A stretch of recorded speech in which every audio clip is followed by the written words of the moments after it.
ಆದರೆ ಮನೇಲಿ ತಿನ್ನೋದಿಕ್ಕೆ ಏನೂ ಇರಲಿಲ್ಲ. ಅವ್ರ ಹೆಂಡತಿ ಪೇಚಾಡ್ತಾ ಊಟಕ್ಕೆ ಕರ್ಕೊಂಡು ಬಂದ್ರ. ನಿಮಗೆ ತಿನ್ನೋದಕ್ಕೆ ಸಾಕಷ್ಟಿಲ್ಲ, ಇನ್ನೊಬ್ಬರನ್ನ ಕರ್ಕೊಂಡು ಬಂದರೆ ಏನು ಮಾಡೋದು? ಏನಿದೆಯೋ ಅದರಲ್ಲೇ ಅಡುಗೆ ಮಾಡಿ ಅವ್ರಿಗೆ ಬಡಿಸು, ಮಿಕ್ಕಿದ್ದನ್ನು ಆಮೇಲೆ ನೋಡೋಣ ಅಂದರು. ಆಗ ನೋಡಿದ್ರೆ ಆ ವೃದ್ಧ ಸಾಕ್ಷಾತ್ ಶಿವ ಆಗಿದ್ದ.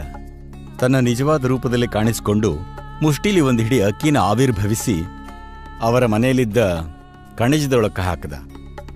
ಆವಾಗಿನಿಂದ ಅದು ಅಕ್ಷಯವಾಯಿತು. ಅವರ ಜೀವನ ಪೂರ್ತಿ ಈ ಕಣಜ ಖಾಲಿನೇ ಆಗಲಿಲ್ಲ. ದಾಸಿಮಯ್ಯ ತಮ್ಮ ಜೀವನ ಪೂರ್ತಿ ಇದನ್ನು ಲೆಕ್ಕವಿಲ್ಲದಷ್ಟು ಜನರಿಗೆ ಅನ್ನ ಹಾಕೋದಿಕ್ಕೆ ಬಳಸ್ಕೊಂಡ್ರು.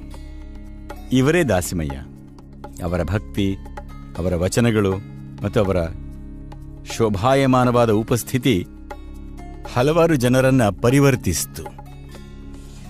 People started calling him ದೇವರ ದಾಸಿಮಯ್ಯ. ಜನ ಅವರನ್ನ ದೇವರ ದಾಸಿಮಯ್ಯ ಅಂತ ಕರೆಯೋ